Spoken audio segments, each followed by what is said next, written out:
Hello Paul et bienvenue sur le podcast Coach ton biz. Je suis ravie de t'accueillir.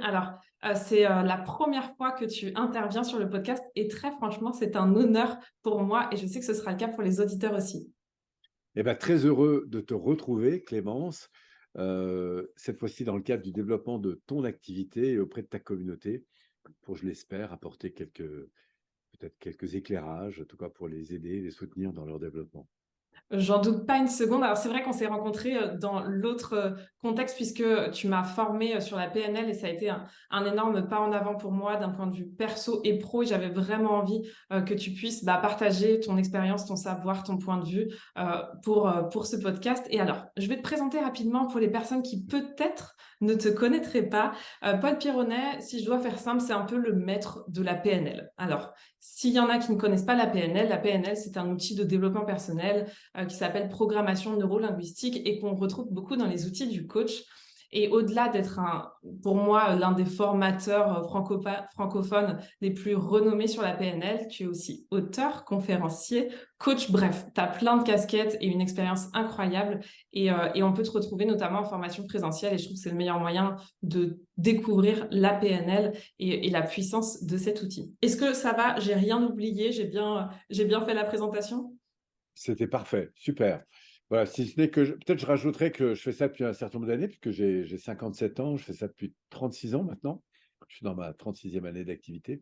Et qu'effectivement, au fil du temps, de ces 3 dernières décennies, puisque je suis dans ma 4e décennie, d'activité, j'ai pu voir énormément de personnes effectivement s'orienter vers les métiers du coaching et puis les développer. Et aussi voir une société qui s'est beaucoup transformée. Et justement, c'est toujours intéressant de voir en quoi et comment, du coup, on peut rebondir en fonction de la situation qu'on vit aujourd'hui sur ces clés qui permettent de développer son activité en tant que coach professionnel, donc accompagnant, mais aussi auprès et au regard du développement de sa propre activité. Exactement, et c'est vrai que j'imagine que toi, tu as vraiment vu cette évolution du marché, à la fois du marché du développement personnel, à la fois du marché du coaching, et en même temps aussi de l'être humain et de sa perception de la quête de sens actuel. Enfin, je trouve que Ah, j'imagine aussi que la notion de sens, de développement personnel a grandi et est devenue une attente beaucoup plus forte sur ces 15-20 dernières années. ah oui, absolument. D'ailleurs, en fait, l'aspiration à l'indépendance, à la prise d'indépendance, va avec une des valeurs fortes qu'on a dans notre pays, qui est la liberté. Et on va voir de plus en plus de personnes, notamment à chaque crise qui arrive. Moi, j'en ai vu un certain nombre des crises. L'année dernière, c'était peut-être celle du Covid. Et on voit du coup émerger à chacune de ces crises qui font avancer beaucoup de gens, parce qu'il y a beaucoup de gens qui, du coup, se posent des questions qui ne se posaient pas forcément jusqu'alors. Et dès que les gens commencent à se poser des questions, c'est des questions sur eux-mêmes, sur leur avenir et sur la manière de prendre une place qui a plus de sens pour eux que la vie qu'ils ont éventuellement. Donc, du coup, il y a à travers ces crises énormément de personnes, ou en tout cas un volume de personnes qui sont en demande d'accompagnement ou en demande de développement vers des activités plus autonomes, plus indépendantes, plus libres, en fait, qui est croissant, hein, ça c'est clair. C'est vraiment la notion de liberté qui ressort ces dernières années. Alors justement, je me suis demandé quel sujet j'avais envie qu'on aborde, tu vois, aujourd'hui, parce que c'est vrai qu'on peut aborder plein de sujets. Et moi, il y a quelque chose qui m'a beaucoup marqué, qui est pour moi un des concepts qui a le plus impacté ma perception des choses aujourd'hui dans ma vie depuis que j'ai fait la PNL, et c'est arrivé dès les bases. C'est la notion de responsabilité, de responsabilisation par rapport notamment à ce qu'on vit. Je trouve que c'est hyper puissant et je voulais justement qu'on en parle ensemble. Eh ben, c'est une très bonne idée parce que je pense que c'est un concept fondamental, surtout si on a envie d'aller vers plus de liberté, ce qui souvent est le cas quand on est indépendant. Et en général, si on en est là, ou ceux qui nous écoutent, si vous en êtes déjà là ou en train de vous poser des questions, ou peut-être déjà vous êtes lancé et avec des petites périodes comme ça de doute, hein, avec des remises en cause, ben, sachez que ça fait partie de la vie de l'entrepreneur. Quand je parle d'être entrepreneur, d'ailleurs, je ne parle pas seulement d'être entrepreneur dans sa vie professionnelle, mais d'être un entrepreneur, ça veut dire aussi se développer dans sa vie perso, sociale, professionnelle, dans tous les axes. Et là, effectivement, le concept de responsabilité est important. Alors, qu'est-ce qu'on peut dire par rapport à ce concept de responsabilité? Moi, je commencerai par une chose, c'est qu'il n'y a pas de liberté véritable sans prise de responsabilité. Voilà, si vous entendez ça pour la première fois, je vous invite à le noter parce qu'il y a vraiment à méditer sur cette affirmation. Il n'y a pas de vérité, de liberté véritable sans prise de responsabilité.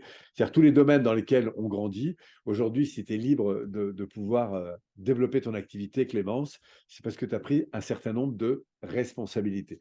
Et ça, c'est vrai à peu près dans tous les domaines. C'est-à-dire que l'autonomie se développe à partir des prises de responsabilité. Donc, après, si on va un petit peu plus loin dans cette dynamique, ce qui est intéressant, moi, j'ai toujours quelques indicateurs qui me montrent, en fond, sur quoi la plupart des gens évoluent quand ils deviennent de plus en plus autonomes et par conséquent responsables. J'ai ce que j'appelle, moi, des alertes rouges et des alertes vertes. C'est peut-être à ça dont tu faisais référence dès les bases, puisque j'en parle dès le début. Je trouve que c'est assez éclairant. Est-ce que tu veux que j'aborde ces Bien points ou... sûr. Ouais. Alors, le premier point important, et c'est quelque chose qu'on va s'entraîner à faire, c'est à repérer, en termes d'alerte rouge, je viendrai sur les vertes ensuite, la première alerte, souvent, c'est le rejet de la responsabilité sur l'environnement, sur les autres. C'est quand je me dis, ah oui, mais ça, c'est pas de ma faute, c'est la faute d'eux. Alors, ça peut être parce que je n'ai pas assez étudié, je ne connais pas certaines technologies, je n'ai pas d'argent, je n'ai pas le temps, avec mon conjoint, avec mes enfants, avec mon travail, avec ceci, avec cela. Donc, il est clair qu'on a tous des contraintes. On a des contraintes de temps, on a des contraintes d'argent, on a des contraintes d'environnement, de famille, etc. Alors, effectivement, il y a des fois où le problème, il est réellement extérieur, parce qu'on n'a pas la main dessus.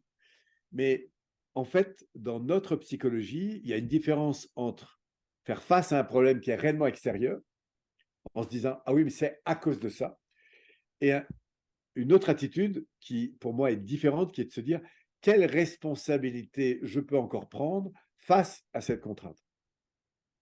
Ok, je n'ai pas le temps, mais comme ça fait 10 fois que je me dis que je n'ai pas le temps, qu'est-ce que je prends comme responsabilité pour changer ça? La petite phase d'avant, c'est comment je participe au fait de croire que ça ne va pas être possible. Comment je participe au fait de croire que je n'aurai pas le temps, que je n'aurai pas l'argent? Comment je participe à ça? Et au fond, si j'ai un problème, la première démarche pour moi, c'est d'accepter que je fais partie du problème. Et ce n'est pas pour se culpabiliser, mais c'est pour se dire, au fond, quelle est la partie sur laquelle moi je peux encore agir face à ce problème? Et en fait, être un entrepreneur, c'est d'être quelqu'un qui fait le choix de se confronter à des problèmes qu'il n'avait pas jusqu'alors. Parce que quel que soit le domaine dans lequel on a envie de grandir, si je décide d'aller dans l'immobilier, dans la formation, dans la cuisine, dans le sport, etc., de toute façon, grandir, c'est accepter de se confronter à des situations qui, par différence, sont vécues. C'est un peu ce que j'appelle des crises choisies. Hein, si par exemple je cours et qu'il y a un grand escalier de 150 mètres et que je décide de le monter en courant, c'est une contrainte qui va entraîner chez moi un développement de potentiel. Donc, sauf que c'est une contrainte choisie. La question, c'est quand l'escalier se présente, que je n'avais pas choisi de prendre l'escalier, dans quel état d'esprit je le monte, tu vois? Donc, Hmm. c'est ça. C'est cette première chose, c'est en fait, comme alerte rouge, c'est le fait de rejeter la responsabilité sur les autres. Et l'alerte verte, par quoi il faut le remplacer, c'est cette prise de responsabilité. La deuxième étape, le deuxième indicateur, souvent, et parfois on ne voit même pas le premier, on arrive directement dans le deuxième, ça consiste à critiquer, à dévaloriser, parfois même à culpabiliser. Donc, qu'est-ce que ça veut dire? Ça veut dire que soit je me dévalorise moi, soit je dévalorise mon environnement. Ça peut être des personnes, des contextes, des histoires, des passés. Voilà, je dévalorise. Et c'est vrai que parfois, on est confronté à des contraintes qui sont vraiment pas drôles. Donc, on a tendance à dévaloriser soit l'environnement, soit soi-même. Et en fait, la dévalorisation, c'est la voie royale pour se couper de potentiel. La critique est toujours très facile, que ce soit vis-à-vis de moi-même ou des autres. Et d'ailleurs, pourquoi elle est si étendue? Ce n'est pas un défaut, c'est que c'est la première chose en tant que petit bout de chou qu'on a appris à faire. C'est-à-dire que quand on avait besoin des bras de maman, on pleurait pour avoir les bras, ou on criait, ou quand on avait faim, etc. Donc, on a appris à exprimer des frustrations, et ce n'est qu'avec l'autonomisation, le fait de grandir, de se prendre en charge, qu'on a transformé l'expression de la frustration en une expression de demande. Donc, si je reviens sur mes alertes, la deuxième alerte rouge, c'est critiquer. Et ça vient juste après, justement, le rejet de la responsabilité. Parce que critiquer ne demande aucune prise de responsabilité. C'est tellement facile de faire ça. Par contre, accepter qu'il y a des contraintes, des difficultés chez moi ou chez les autres, et de se dire, tiens, face à ça, qu'est-ce que moi je peux faire? Ça veut dire reprendre de la responsabilité. Et j'ai envie de dire que plutôt qu'être dans la dévalorisation, le rejet, la critique, la culpabilité, qui serait donc notre deuxième voyant rouge, le voyant vert en face, c'est l'inverse. C'est accueillir la situation, aussi contraignante soit-elle. Ce n'est pas de la fuir ou de l'attaquer, c'est d'accueillir. OK, voilà ce qui m'arrive. Je me rends compte que j'ai un problème de compétence. À partir de là, de valoriser cette situation, non pas pour la contrainte qu'elle entraîne, mais pour le potentiel de ressources qu'elle va nous amener à développer. Donc, accueillir, valoriser, et je dis même parfois bénir. Bénir la situation. Moi, j'aime bien cette expression qui dit « Ah, qu'est-ce qu'il y a de génial? Je viens de rater un train, mince, j'ai raté mon train, donc ça a des conséquences. Qu'est-ce qu'il y a de génial dans cette situation ?» Sur le coup, ça paraît inadéquat comme expression. Mais la force du génial, c'est que ça peut nous permettre d'aller accéder à notre génie. C'est le fameux cadeau caché, en fait. C'est le fameux cadeau caché. Alors, une fois qu'on a dit ça, après, la question, c'est la capacité à aller le chercher. Et la capacité à le chercher, elle repose, un, sur la prise de responsabilité, et deux, sur, j'ai presque envie d'être dans le bonheur de trouver une solution. Voilà. Moi, j'ai souvenir d'un expert comptable qui, un matin, revient dans mon bureau et me dit « Paul, j'ai fait un séminaire, ça a changé ma vie. » Ah, je dis « Ah bon ?» Et comme il savait que j'étais dans le développement personnel, il me dit « Ah, il faut que je te parle de ça. » Je dis « Tiens, qu'est-ce qui se passe ?» Il me dit « Maintenant, quand je me lève le matin, je me vois comme un pompier qui est là pour éteindre des incendies. » Ce qui veut dire que quand les clients m'appellent pour un problème, au lieu d'être embarrassé, de me dire encore un truc à gérer, il a transformé ça parce qu'il a intégré ça dans sa mission. Moi, je suis là pour résoudre des problèmes. Donc, à chaque fois qu'un client m'appelle pour un problème, bah, il y a une opportunité ici de lui rendre service. Et ce petit déclic dans sa tête, ça avait tout changé. Voilà. Et je trouve que c'est intéressant en termes de processus de transformation de notre relation à l'environnement quand on vit des contraintes. Donc, première chose, je rejette la responsabilité. Deuxième, la critique, voyant rouge, que je remplace par prise de responsabilité, accueil et considération de la situation. Et l'une et l'autre vont nous entraîner vers un troisième niveau qu'on détecte moins parce qu'il s'installe en arrière-plan comme une habitude. Si j'ai régulièrement tendance à rejeter la responsabilité et à critiquer, le truc qui se passe, c'est que le troisième indicateur, c'est que je vais tomber dans un sentiment de plainte, de victimisation, avec un sentiment profond, et c'est ça qui est embêtant sur un plan psychologique, avec le sentiment que l'environnement n'est pas bienveillant avec moi, et que même très souvent, il est injuste. Ça, on vit beaucoup dans l'entrepreneuriat parce que c'est vrai que, enfin, tu vois, Ouais. je pense par rapport à Instagram, par exemple, tu vois, quand on essaie de développer son activité sur Instagram, que tu as l'impression de tout bien faire, que tu as l'impression de respecter les codes et que tu vois pas de résultats, effectivement, tu passes vraiment par ces trois phases-là de rejet, de critique et derrière, effectivement, de victimisation et c'est hyper intéressant. Donc, la victimisation, c'est l'alerte rouge maximum. Je vais le dire autrement, si vous voulez échouer dans n'importe quel domaine de votre vie, la voie royale, c'est de se plaindre. Il n'y a pas mieux. C'est-à-dire qu'il n'y a pas mieux. Alors après, il y a plusieurs niveaux de plainte, hein, bien sûr, mais voilà. Donc, en fait, être dans la plainte, en soi, c'est pas grave. Ce qui est embêtant, c'est d'y rester. En fait, ce que je vous indique, c'est que tous ces indicateurs, ils sont évidemment à repérer. Parce que je sois dans le rejet de la responsabilité, la critique ou la plainte, en soi, c'est pas grave. Ce qui est embêtant, c'est d'y rester. Et ce qui va se passer, c'est que si je reste dans la plainte, il va se passer un quatrième étage, un quatrième voyant, qui consiste à développer une habitude intrinsèque, donc c'est une habitude intérieure, et qui fait que je m'habitue à ça comme je m'habitue à un carton qui traîne à l'entrée, tu vois, qui au début me dérangeait, mais au bout d'un moment, il ne me dérange plus. Pourquoi? Parce que ma psychologie intègre cette conscience du fait que je suis un peu une victime, ces croyances du fait que l'environnement n'est pas fait pour moi, qu'il n'est pas bienveillant pour moi et qu'il est souvent injuste, tu vois. Et du coup, malheureusement, je vais descendre intrinsèquement, sans même m'en rendre compte, dans un système de croyances qui va entraîner de plus en plus de dysfonctionnements internes qui vont se traduire en externe. Mais ça va se faire au-delà de notre champ de conscience. C'est un peu quand même d'être dans une pièce et au bout d'un certain temps, cette pièce qu'on n'a pas aérée, tant qu'on est dedans, on ne s'en rend pas compte. C'est en sortant à l'extérieur, en faisant une pause, quoi que ce soit, et en revenant, qu'on se rend compte qu'il faudrait qu'on aère la pièce. Et parfois, on a besoin d'aérer sa vie. Et pour aérer sa vie, il n'y a rien de mieux que de faire ce que j'appelle une sortie de cadre. Sortir un peu de nos espaces, discuter avec des gens qui pensent différemment, aller voir des gens qui ont des points de vue différents, poser des questions autour de soi, obtenir du feedback. C'est toutes ces dimensions-là qui vont m'aider à sortir de cette posture. Et c'est exactement ce qu'on ne fera pas quand on reste en position de victime. Donc, je résume mes voyants rouges. Il y en a 4. Le premier, le rejet de la responsabilité sur l'environnement. Le deuxième, la critique de moi, des autres et du monde.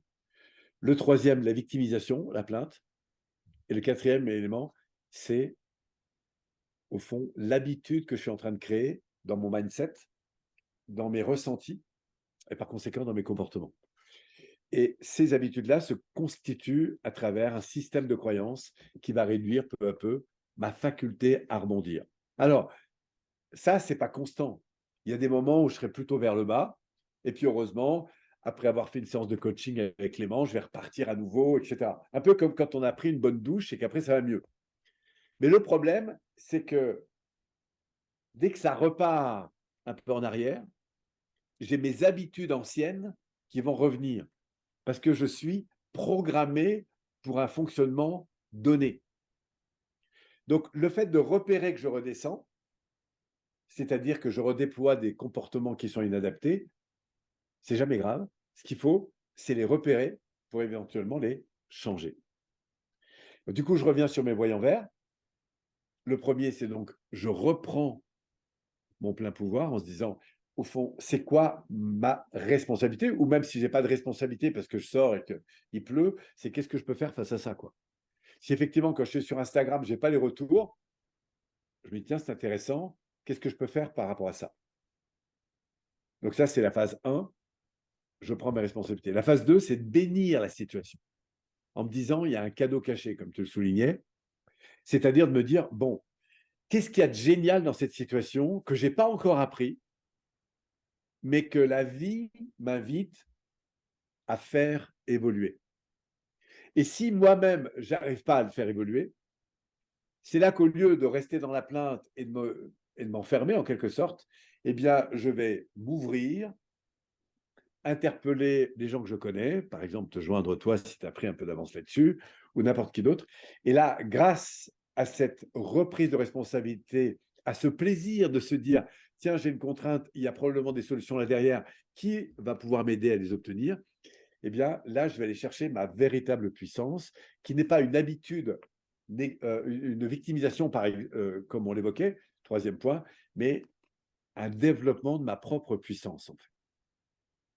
Donc, je ne suis plus dans la victimisation, mais je suis dans le développement de ma puissance intérieure, de mon sentiment quant à ma capacité à faire face. Et toutes les crises, elles nous ont permis de déployer en quelque sorte ce troisième indicateur, ce sentiment intérieur qu'au fond, je suis capable. Et j'adore voir ces petits films où on montre une petite fille qui tente à sauter sur la table et qui, à la 15e fois, elle recommence encore et elle passe, en fait. Je regardais un type qui marchait sur les fils, je ne sais pas comment ça s'appelle. Le type, il expliquait qu'il avait passer des heures et des heures et des heures et des heures bloqué sur un système. C'est-à-dire que dès qu'il tombait, il n'arrivait pas à remonter, en fait. Enfin bref, et c'est en insistant, en prenant du feedback autour de soi, en gardant cette flamme animée par le désir de quelque chose, l'envie de quelque chose, le plaisir d'avancer et la joie d'avancer, que du coup, cette puissance, elle va naître. Voilà. Et ça, je rajouterais que c'est très important, déjà intrinsèquement, émotionnellement, d'être dans le c'est possible, mais que ça n'empêche pas d'aller acquérir des savoir-faire. Parce que c'est comme faire une bonne omelette. Quand on s'adresse à quelqu'un qui sait les faire, qui est passionné, il va toujours vous donner des trucs que vous n'avez pas. Et ça, c'est très important de savoir s'ouvrir, faire appel à du coaching, demander, poser des questions autour de soi, etc. Et de surtout pas s'isoler. Parce que la victimisation, ça nous isole. La puissance, ça nous met en lien. Voilà, donc le troisième indicateur, c'est connecter à cette puissance. Et qu'est-ce qui va se passer enfin? Quatrième indicateur, c'est qu'on va intégrer, s'habituer à intégrer un mindset sur ce mode-là, des sentiments sur ce mode-là et des comportements sur ce mode-là. Et c'est ça, la puissance de développement, c'est la faculté à s'entraîner à faire face à des contraintes et puis de grandir autour de ça. C'est vraiment énorme ce que tu partages parce que moi, je l'ai vécu et j'ai vécu le avant et le après. Il y a une phrase que tu as dit qui me rappelle beaucoup la formation et je trouve que c'est bien de se mettre dans cet état d'esprit-là quand on veut sortir. Si vous sentez que vous êtes en mode justement victime, critique, etc. et que vous avez envie d'en sortir, c'est de voir tout ce qui vous arrive dans un premier temps comme opportunité. Et tu as dit une phrase, c'est le «Ah tiens, c'est intéressant». En fait, d'être tout le temps dans cette démarche de dire «Ok, pendant une semaine, ne serait-ce que déjà faire le test pendant une semaine, de se dire ok, bah tiens, tout ce qui va m'arriver, je vais me dire ah tiens, c'est intéressant. En quoi c'est une opportunité en fait de vraiment être dans une démarche qui est peut-être pas spontanée et pas naturelle, mais de tout voir comme opportunité. Et c'est comme ça effectivement qu'on va changer, je trouve, un peu le schéma neuronal qu'on s'est créé. Et aujourd'hui, enfin tu vois, moi, un truc qui m'a énormément marqué, c'est le côté comment je décide de réagir émotionnellement à ce qui m'arrive. Est-ce que je décide que ça m'impacte émotionnellement de façon plus ou moins négative?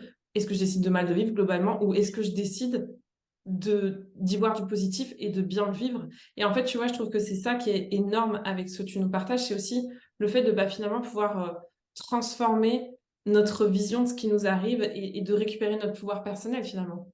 Absolument. Et il y a une chose qui est importante de dire, c'est que plus vous allez grandir dans votre développement professionnel, plus vous allez vous confronter à des problèmes importants.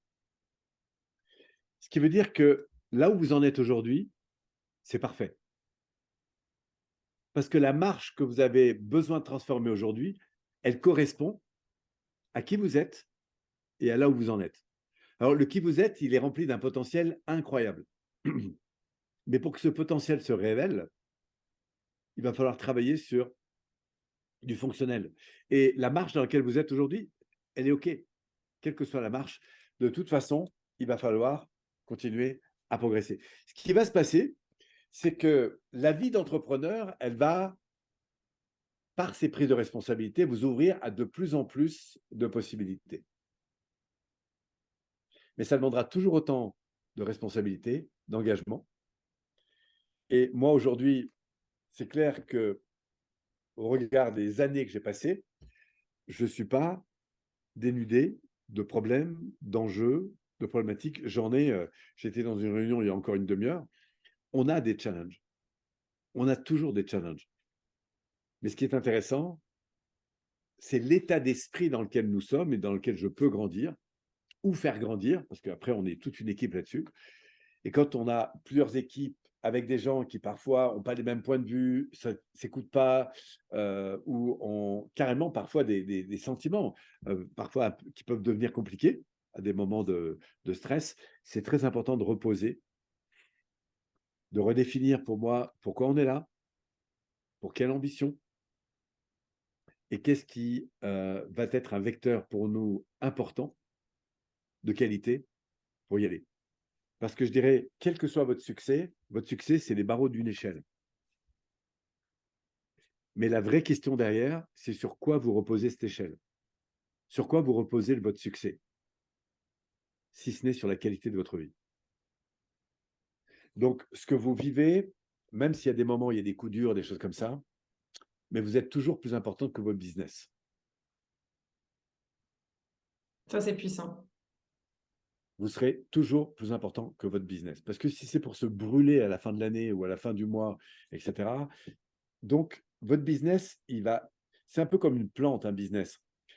Une plante, elle pousse sur son essence. Elle pousse sur ce qui pousse à l'intérieur, la vie qui est à l'intérieur. Et elle va bien sûr prendre en compte l'environnement, s'il y a du vent, s'il y a des rochers, en fonction de l'altitude, des terrains sur lesquels elle va pousser, elle va prendre des formes différentes. Elle va s'adapter à l'environnement. Mais elle le fera toujours à partir de son essence. Et pour moi, un entrepreneur, c'est ça. C'est-à-dire, un entrepreneur aujourd'hui, c'est un artiste. Qu'est-ce qui fait qu'un artiste réussit? Vous savez quoi? Il y a plein de recettes pour réussir, mais il y a des fois, on ne sait pas pourquoi ça marche. Il y a des codes, bien sûr qu'il y a des codes, mais il y a quelque chose que plus grand que le code, c'est le plaisir et votre kiff que vous allez prendre en trouvant ce qui vous correspond vraiment. Et pour moi, un entrepreneur aujourd'hui, c'est un artiste. Le plus important pour un artiste, c'est qu'il s'éclate, qu'il prenne son kiff et qu'il affûte en permanence son geste autour de sa sensibilité, autour de ce qu'il est vraiment. Et il y a des fois, il y a des artistes qui vont faire un carton. Ils font une chanson, ça fait un carton mondial. Vous savez quoi? On ne sait pas pourquoi, en fait. Parfois, il y a un peintre qui vous sort un truc et ça fait un carton mondial. Mais on ne sait pas pourquoi. Donc, l'entrepreneuriat, c'est exactement la même chose. C'est aller chercher le meilleur de vous-même, affûter votre geste, demander du feedback et peut-être que vous allez faire un carton. Peut-être pas. Mais le plus important, c'est pas ce que vous allez faire, c'est ce que vous allez vivre dans cette aventure. Parce que vous n'êtes pas un faire humain, mais un être humain. Donc, moi, je dis toujours que le business doit être au service de ce que vous êtes profondément. Voilà.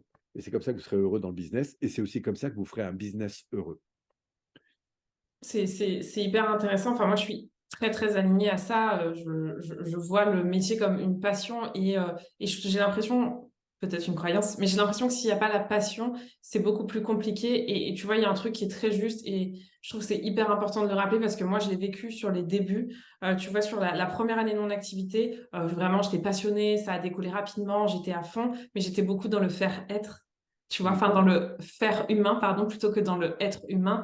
Et en fait, j'ai pas pris le temps d'apprécier le chemin parce que j'étais déjà à l'après. Tu vois, je cherchais déjà à monter l'échelle. Alors certes, sur les fondations, il y avait le plaisir et tout, mais en fait, parce que dans le côté vouloir toujours plus, etc., j'ai oublié de prendre du plaisir sur le chemin et de me servir de mon activité pour la mettre au service de mon épanouissement personnel, tu vois. Et c'était plus finalement le contraire. J'ai laissé mon business un peu dominer ma vie et mon état d'esprit et avoir remis ma vie perso, mon état d'esprit au service de mon business et avoir relativisé et surtout me dire, OK, en fait, je vais kiffer tous les jours maintenant parce que ce qui compte, c'est le chemin et pas l'arrivée. Je le savais, on l'entend beaucoup, mais le vivre, c'est complètement différent et ça fait une différence énorme, je pense. Ouais.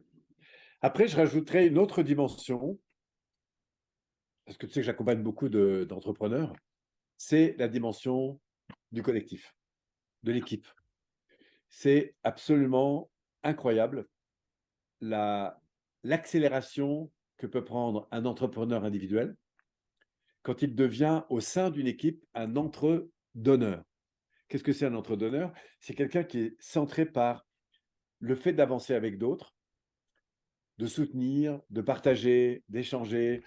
Bon, moi je suis un homme de communauté, hein. J'ai beaucoup investi justement sur cette dynamique communautaire, comme tu le sais, et pourquoi? Parce que moi-même, depuis que je suis dans des masterminds, qui sont des groupes d'entrepreneurs, j'ai pris des accélérations de dingue. Parce qu'on y trouve du soutien, on y trouve évidemment de l'appartenance, on y trouve beaucoup d'inspiration, on en inspire d'autres. Enfin voilà, il y a une dynamique collective qui est aussi très, très importante. Donc moi, je recommande vraiment à tout entrepreneur, ou entrepreneuse en tout cas, de ne pas travailler seul, mais de se réunir avec deux ou trois et d'avancer avec des gens aussi qui sont différents, pas seulement des gens qui font la même chose que moi. c'est toujours intéressant d'avoir des gens qui font la même chose que moi parce qu'on tire d'eux de l'expertise, mais des gens qui sont dans des métiers différents, on tire aussi une capacité à sortir un peu justement de la pièce, comme je disais tout à l'heure, pour voir les choses de l'extérieur, avoir des sensibilités différentes.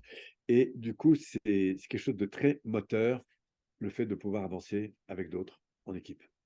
Alors Paul, tu peux pas me faire plus plaisir qu'en mettant ce sujet sur le tapis parce que moi, le collectif, bon déjà, ça s'appelle Coaching Collectif, mon compte Instagram, je suis très attachée au collectif. Mon programme d'accompagnement, c'est un coaching collectif justement pour toutes les raisons que tu as évoquées et pour avoir vécu et la puissance de l'individuel et la puissance du collectif. Alors le mix des deux est juste incroyable, mais pour moi, effectivement, le collectif, pour le soutien, pour le fait aussi, tu vois, d'avoir des effets miroirs. Parfois, en fait, on n'est pas capable de voir nous-mêmes ce qu'on peut beaucoup plus facilement percevoir sur la situation de quelqu'un d'autre. Et aussi pour le soutien, franchement, je suis hyper contente que tu parles de ça parce que je crois beaucoup à la puissance du collectif, à la puissance des communautés. Et pareil, j'ai rejoint l'expérience d'un mastermind là très récemment en tant que moi coachée pour le coup. Et je trouve ça très intéressant effectivement d'avoir. Tu vois, moi, je gravite sur le business en ligne principalement. J'aide les coachs à développer leur activité en ligne. Toute l'expérience que je prends et l'expérience que je retire des autres, c'est sur du business en ligne et découvrir des business qui fonctionnent complètement différents. Bah, ça me permet en fait d'ouvrir mon regard, d'ouvrir l'esprit et finalement la créativité aussi, tu vois. Oui, absolument. Et moi, je le vois aussi, puisque j'accompagne, comme tu le sais, au-delà des formations, pas mal de gens dans leur développement d'activité autour de la formation, etc. Et je le vois, tu vois, on a, j'ai aussi un mastermind que je dirige avec une soixantaine de personnes dedans. Et on voit en l'espace de 3 semaines, un mois, des gens faire des choses qui eux-mêmes n'imaginaient pas possible. C'est-à-dire, ils se voient en train de faire des vidéos, ils les font alors que c'était juste pas possible il y a encore quelques semaines. Mais le fait d'être ensemble, d'avoir un espace dans lequel les gens peuvent recevoir du feedback et tout ça, ben, ça les encourage beaucoup et ça les aide vraiment à changer d'état d'esprit à travers de la pratique. Et ce que je trouve aussi intéressant, comme tu le sais, dans un mastermind, c'est qu'on est tous ensemble à des niveaux différents, avec des sensibilités différentes, mais on voit les gens progresser ensemble, on se soutient. Et pour moi, c'est un des vecteurs d'accélération les plus importants, le groupe, l'équipe. Donc, toute ma recommandation pour aller rejoindre ton équipe, pour ceux qui sont en quête, évidemment, d'accélération professionnelle, parce que vous allez en tirer énormément. C'est adorable, mais en tout cas, ouais, vraiment, je reste persuadée que le pouvoir du collectif, mais de plus en plus, est mis en avant, mais est réel. On arrive vers la fin de ce podcast. Paul, j'ai un dernier sujet que j'ai un peu envie d'aborder avec toi parce qu'on en a parlé sans rentrer dans le détail et je sens que ça vient aussi beaucoup nourrir cette notion de responsabilité. C'est, t'en as parlé un peu le pourquoi, la mission, le fait de mettre du sens aussi dans ce qu'on fait et ce qui va, je pense, aider à transformer finalement ce qui nous arrive. Oui. Alors, pour moi, cette notion de mission, elle est très, très importante parce tu veux, dans ce qui anime les gens, il y a toujours deux terrains. Il y a le terrain de ce qui m'anime. Par exemple, moi, j'ai besoin de me sentir en présence avec des gens de qualité. J'ai besoin de me sentir porté par des projets qui m'animent. J'ai besoin de me sentir relié avec des gens etc. Bon, bref, ça, c'est ce que je vais appeler des valeurs intrinsèques que j'ai besoin de nourrir. Et puis après, il y a des importants. Moi, le monde de l'entrepreneuriat, c'est un important pour moi. C'est-à-dire que tu me prends à 4 heures du matin et tu me poses des questions en termes de comment accélérer ce truc-là, je me lève et je te réponds, en fait.